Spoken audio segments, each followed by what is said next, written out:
Ali Tanoli cricket expert भी हमारे साथ मौजूद हैं।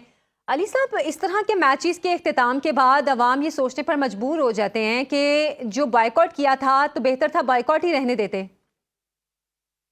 जी, इससे बेहतर है तो आप बाइकआउट ही कर लेते। जिस तरह की परफॉर्मेंस दी है वो तो उससे लगता है कि हमारा कोई मुकाबला ही नहीं है। तो दूसरा, अगर देखा जाए तो मेरिट कहीं भी नहीं है। अगर तो हम मेरिट पे बात करें तो बिल्कुल हम मैच, जब उनकी बैटिंग हुई तो हम मैच हार चुके थे। ये पिच 175 वाली थी ही नहीं। तो आपने खुद जाके आपने उनका जो सबसे मेन परफॉर्मर है अभिषेक शर्मा, तो उसको आउट कर लिया। उसके बाद आपने कितना प्रेशर डाला उन पे। आप शहनशाह अफरीदी को ओवर पे ले आए।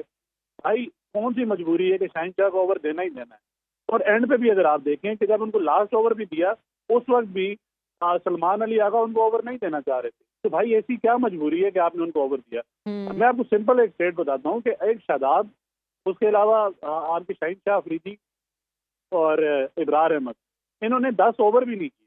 ठीक है, ये कोई 7 से 8 ओवर किए और इन्होंने आधे से ज्यादा रन इन लोगों ने दिए। तो आप बताएं ना कि ये किस तरह की परफॉर्मेंस है। तो उसके अलावा अगर हम अपनी बैटिंग ऑर्डर की बात करें, सलमान अली आगा कहते हैं कि जी भाई हमसे बैटिंग नहीं ठीक हुई। उस तरह दूसरी तरफ कोच आके कहते हैं कि जी भाई दूसरी इनिंग में जो है वो पिच ज्यादा स्लिप की थी, वो ज्यादा स्किड हो रही थी बॉल। तो भाई, आपका काम है ना पिच रीड करना।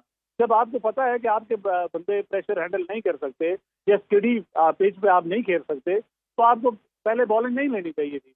और ये तो एक सिंपल सी लॉजिक है कि आप जब इंडिया से जीत नहीं सकते तो आप ये प्रेशर वाली सिचुएशन में अपने आप को डालते ही क्यों हैं। आप सिंपल रखें भाई। आप पहले आए, बैटिंग करें, एक रन जो है वो बोर्ड पे लगाएं और फिर आप अपने बॉलर को कम से कम इतने रन दें कि वो उसको कंटेन कर सकें। कोई गेम प्लान नहीं है, कोई सही। मतलब स्ट्रेटेजी नहीं है, ना मैनेजमेंट की तरफ से है, ना बोर्ड की तरफ से है, ना कोई अकाउंटेबिलिटी है। हम हर दफा ये बात आपको आपको आइडिया होगा, हम हर दफा ये रोना रोते हैं। बिल्कुल। 9-1 हो गया है, मतलब कोई कंपटीशन ही नहीं है, कोई मुकाबला नहीं है। बस हम हर दफा यही बात करते हैं, हर दफा ये रोना रोते हैं। कोई अकाउंटेबिलिटी और नहीं अब होती, तो कोई मेरिट अब पर तो सिलेक्शन नहीं अब तो होती। इंडियन प्लेयर्स, इंडियन अवाम जो है वो भी बहुत अच्छी तरह समझ चुकी है कि पाकिस्तान के साथ जब भी इंडिया का मैच होगा तो वो वन साइडेड होगा, क्योंकि पिछले बहुत सारे मैचेस में इंडिया जीत चुका है और पाकिस्तान शायद गालिबन 3 या 4 मैचेस सिर्फ जीत सका है। शाहनवाज राना साहब हमारे साथ मौजूद हैं, क्रिकेट एक्सपर्ट हैं। शाह साहब, बैड प्लानिंग हमेशा देखी गई है पाकिस्तान की इंडिया के खिलाफ मैच में। हमें पता है कि हम इंडियन टीम के साथ खेलते हुए, चेस करते हुए हमेशा बुरे हैं, तो फिर क्या जरूरत थी पहले उनको बैटिंग की दावत देने की। ये तो एक अलहदा से बहस है ना कि हमें ये मालूम है कि हम चेस करते हुए जो है वो कमजोर हैं और टॉस हम जीत गए थे तो हमें ये था कि हम प्राइस स्कोर लगाते हैं को जो थे वो अंडर प्रेशर करते। असल बात ये कि हमारे खिलाड़ियों को किसी भी कंडीशन के अंदर खेलने की आदत क्यों नहीं है, बात तो ये है। और दूसरी बात ये है कि हारने के भी कुछ सलीके होते हैं, हारने के भी कुछ असलूब होते हैं। हार और जीत जो है वो खेल का हिस्सा होती है। लेकिन जिस तरह आप हारते हैं तो वो तो यूं लगता है कि जैसे आपको कुछ खेलना ही नहीं आता और आपकी टीम जो है वो, जो हम बाकी टीमों के मुतालिक कहते हैं कि जी नबी अच्छी सी क्लास की टीम है या अपना और दूसरी टीमें जो है वो सी क्लास की टीम है, तो हमारी तो अपनी टीम जो है वो सी क्लास की लगने लग जाती है तमाम मौकों के ऊपर। असल चीज ये है कि हमें हमारा जो टॉप ऑर्डर है वो कतई तौर के ऊपर जो है वो फ्लॉप हुआ और गैर जरूरी शॉट खेलते हुए आउट हुए हैं। ऐसा नहीं कि कोई बहुत अच्छा मार्कतुल आला बॉल जो है वो हो गया जिसकी वजह से हम आउट। अब बाबर आजम को आप ले लें, जो उन्होंने जिस बॉल पर वो आउट हुए, क्या उनको ये गैर जरूरी शॉट खेलना चाहिए था?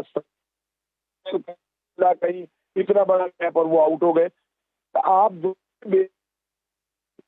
आपको एक अर्सा खेलते हुए हो गया, आपको कोई खेलने की तमीज ही नहीं है। लेकिन कसूर जो है वो बाबर आजम का नहीं है, कसूर उन लोगों का जो इन लोगों को मुसलसल खिलाए चले जा रहे हैं। आप ये देखें ना कि और भी बेंच के ऊपर बैठे, क्या उनका वो जो है वो बगैर किसी परफॉर्मेंस के पाकिस्तान टीम में आ गए? क्या उनका हक नहीं बनता कि उनको खिलाया जाए? आपके बेंच के ऊपर नसीम शाह बैठा हुआ था, आपके बेंच के और 2-3 बॉलर जो थे वो बैठे हुए थे। आपने शाहीन अफरीदी को, फिर आप ये देखें कि उसको पहले ओवर में भी उतनी रंजें हुई हैं और आखिरी ओवर में भी उतनी रंजें हुई हैं। तो बात असल में ये है कि जब तक कि हम अपनी कौम के लिए और अपनी वतन के लिए जो है ना खेलना नहीं ना सीखेंगे, हमारा हाल यही होगा। आज जिस तरह से भारतीय खिलाड़ी हमारा तमस्कुर उड़ा रहे थे, आपने देखा होगा जी। कि मैच चल रहा था, मैच हो रहा था और बाउंड्री लाइन के ऊपर खड़े हुए उनके एक बॉलर जो थे वो अपने कोच के साथ फुटबॉल खेल रहे थे। वो फुटबॉल कभी उनकी तरफ आता था, वो फुटबॉल उठाकर अपने कोच की तरफ फेंकते थे। मतलब ये कि एक तमस्कुर था कि जो उड़ाया जा रहा है। अब ये पता नहीं कि ये खेल के एथिक्स के खिलाफ है और उसके ऊपर आईसीसी भी कोई जो है वो नोटिस ले सकता है कि ड्यूरिंग द मैच जो है अगर आप ये हरकत कर रहे हैं तो क्यों कर रहे हैं। लेकिन उनका तर्ज अमल, उनका एटीट्यूड जो था वो ये बता रहा था कि वो पाकिस्तान टीम को किसी तरह भी खातिर के अंदर नहीं लेकर आ रहे। ये सारी चीजें जो है ये सोचने की है हमें। और अब देखना ये है कि हमें नामीबिया के खिलाफ खेलना है, हमें अपना रन रेट भी ठीक करना है। अदरवाइज ये क्या हो सकता है हम रन रेट की बुनियाद के ऊपर ही सुपर 8 के अंदर भी ना जा सकें। लेकिन ये है कि आज के मैच से कौम का दिल इंतहाई मायूस हुआ है, इंतहाई पैथेटिक, शर्मनाक और बिल्कुल जिसको मेरे पास लफ्ज नहीं है कि मैं कहूँ जिस तरह से हमने आज शिकस्त को अपने गले में डाला है। अच्छा, सलमान अली आगा की कैप्टेंसी को आप कैसे देखते हैं? देखिए, सलमान अली आगा की कैप्टनसी जो है वो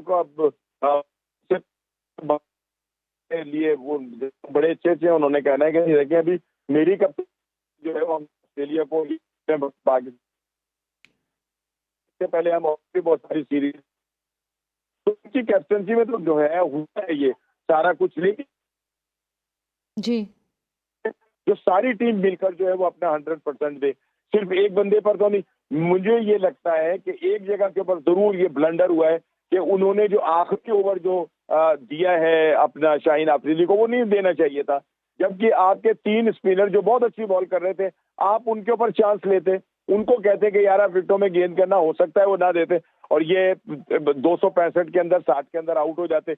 लेकिन असल चीज ये कि 265 और 60 तो दूसरी जगह है, हमें तो 100 रन करते हुए जो था वो मुसीबत पड़ गई थी, आफत पड़ गई थी।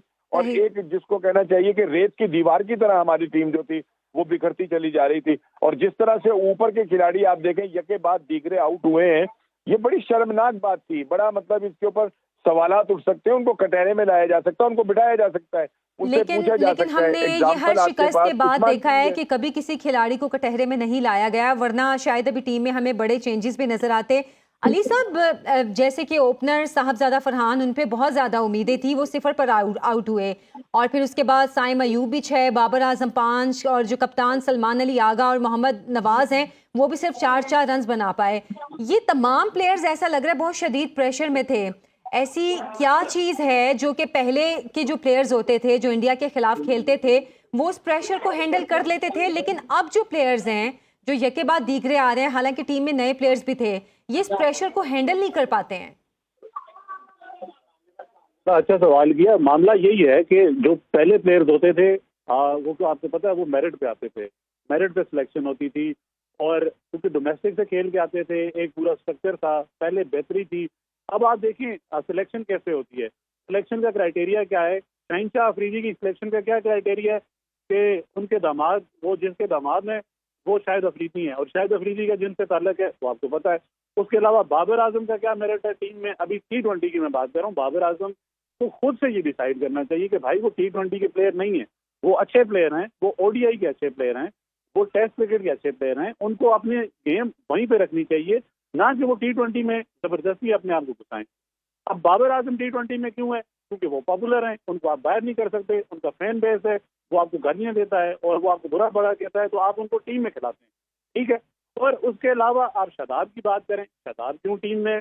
वो भी किसी के दामाद हैं, वो भी प्लेयर हैं और उसकी वजह से वो टीम में। तो जब आपके सिलेक्शन क्राइटेरिया ये होगा, आपने टाइम की बात की, टाइम को हमने टीम में क्यों रखा था? तो टाइम को टीम में सिलेक्ट करने की वजह क्या थी? वो प्योरली बैटिंग की वजह से वो टीम में आए थे। हुआ क्या, टाइम ने अपना काम छोड़ दिया, हमने उसको कहा भाई तू बॉलिंग भी कर, कि आपको हमने एडजस्ट भी करना है, हमने आपसे बॉलिंग भी करानी है। वो हुआ क्या, उस बंदे ने अपना जो मेन काम था वो छोड़ के बॉलिंग पे फोकस कर दिया। भाई आप स्पेशलिस्ट के साथ जब तक नहीं जाएंगे, आप इसी तरह रेलू कटों के साथ जब टीम चलाते रहेंगे तो आपकी टीम कभी भी नहीं जीत सकती। अभी सर एक बात कर रहे थे कि वो उन्होंने आपका मजाक उड़ाना शुरू कर दिया। सर वो क्यों ना उड़ाएं आपका मजाक, आपका तो कोई मुकाबला ही नहीं बनता उनके साथ, वो तो आपका मसर उड़ाएंगे। हम शर्मिंदा होते हैं, बाहर फैन बैठ के शर्मिंदा होते हैं, पर हमारी टीम के जो प्लेयर्स हैं उनको शर्म नहीं आती। तो सर क्या करें? अब वही बात है कि जब तक आप मेरिट का कत्लेआम करते रहेंगे, इसी तरह प्लेयर ग्रूम प्लेयर नहीं लेके आएंगे जो ना डोमेस्टिक को रिस्पेक्ट देते हैं, जो ना अपने कोई लीग है उनको रिस्पेक्ट देते हैं। वो इसीलिए हैं कि बस वो जी आ जाएं, वो स्टार हैं, वो किसी का उनके साथ ताल्लुक है, तो वो शायद इस वजह से टीम में है कि आप उनको बाहर नहीं कर सकते, उनको खिलाना जरूरी है। तो इससे बेहतर है कि आप क्रिकेट को खत्म कर दें, या फिर आप बोलेंगे यार ये हम खेलते ही नहीं है। फिर इसी तरह जब आपने तस्लील ही करानी है, क्योंकि देखिए मैं आपको सिंपल सी बात बताता हूँ, हमारी एक जहाँ फैन बेस है, ये जो हमारे जो फैंस हैं, सपोर्टर हैं, वो सिंपल आपसे एक डिमांड करते हैं कि यार आप वर्ल्ड कप हार जाएं, आप सारी दुनिया से हार जाएं, यार आप इंडिया से जीत जाएं। तो आप उनको यही खुशी नहीं दे पा रहे, तो इससे बेहतर है कि आप क्रिकेट ही बंद कर दें। बिल्कुल। अच्छा अली साहब, वैसे अगर ओवरऑल मैच की बात की जाए आज के, तो आपको किस प्लेयर की कमी सबसे ज़्यादा महसूस हुई? पास सबसे ज्यादा जो वीक पॉइंट है ना वो आपकी बैटिंग है। लेकिन हम ये बात करते हैं कि आपकी बॉलिंग अच्छी है। इंडिया की जो मीडिया था वो भी ये बात करता था कि स्पिन अटैक अच्छा है, लेकिन स्पिन अटैक में काफी रन कंटेन किए हैं। ठीक है, एक दो शादाब को आपने गलत बॉलिंग दी, उसके अलावा इब्रार ने गलत बॉलिंग की। शहनशाह तो खैर उनकी तो आप बात ही ना करें कि वो उनकी परफॉर्मेंस ही ऐसी है। आपको मिडिल ऑर्डर में आपको अपनी बैटिंग बेहतर करनी चाहिए थी। आपको वहाँ फखर जमान, आपके पास इतने अच्छे प्लेयर हैं जो आपको परफॉर्म भी करके दे रहे हैं, ठीक है, आपने उनको क्यों नहीं खिलाया? उसके अलावा आपके पास ख्वाजा नाफे हैं जो आपको मिडिल ऑर्डर में आपको वो परफॉर्म करके दे सकते हैं, वो आपने उनको क्यों नहीं खिलाया? आप ग्लव्स दे देते साहिबजादा फरहान को, आप एक प्लेयर और इन कर सकते थे, ठीक है, इसी तरह चीजें आप बेहतर कर सकते थे जो आपने नहीं की। फिर शहनशाह अफरीदी की जगह नहीं बनती थी, सबको पता है। उसकी जगह आप नसीम शाह को खिला सकते थे, या उसकी जगह आप सलमान मिर्जा को खिला सकते थे। हमारा जो वीक पॉइंट है वो अभी भी बैटिंग है, और हमारा जो सबसे बड़ा मसला है कि हमने स्पिन को अपना जो मेयार है, जो स्ट्रॉन्ग पॉइंट बनाने की कोशिश की, जो हमारा कभी से था ही नहीं। हम हमेशा फास्ट बॉलिंग को एप्रिशिएट किया जाता था। पाकिस्तान को फास्ट बॉलिंग की नगरी कहा जाता था। इंडिया वाले हमसे डरते थे। पर आप ये देखें कि हमारी फास्ट बॉलर इतने भी बेहतर नहीं है कि वो हार्दिक पांड्या से बेहतर बॉलिंग करा सकें, या बुमराह तो चलें वो बहुत बेहतर हैं। हार्दिक पांड्या अगर विकेट ले सकते हैं तो शहनशाह अफरीदी विकेट नहीं ले सकते। तो इसका मतलब है कि पिच सबके लिए सेम थी। हमारी जो परफॉर्मर हैं, ये जो हमारे बैट्समैन हैं या बॉलिंग है, उनका मसला था, ना कि विकेट का मसला था, ना कि आप ये ग्रास का मसला था। जैसे माइक हैसन कह रहे थे कि बाद में पिच स्लिपरी हो गई थी तो इस वजह से बॉल स्ट्रेट कर रहा था। बॉल का मसला नहीं है सर, आपकी मेरिट की मसला है, मैनेजमेंट का मसला है, और अकाउंटेबिलिटी ना होना मसला है। अगर अकाउंटेबिलिटी होती, माइक हैसन ना कोच होते, ना इस तरह के प्लेयर्स जो नॉन परफॉर्मर हैं वो टीम में होते, ना आज हमें शर्मिंदगी उठानी पड़ती। बिल्कुल ठीक कहा आपने, और यकीनन ये वो अहम पॉइंट्स हैं जो कि चेयरमैन पीसीबी को भी यकीनन देखने चाहिए, और ख़ास तौर पर जो मेरिट की बात की जा रही है उसको अब ख़ास तौर पर उस चीज़ पे देखना चाहिए कि आने वाले मैचेस में किन प्लेयर्स को आगे लाने की ज़रूरत है। बहुत शुक्रिया अली तनोली साहब हमारे साथ मौजूद थे। शाहनवाज राना, जाहिद गफ़ार, शहरियार खान, आप सबका बहुत शुक्रिया।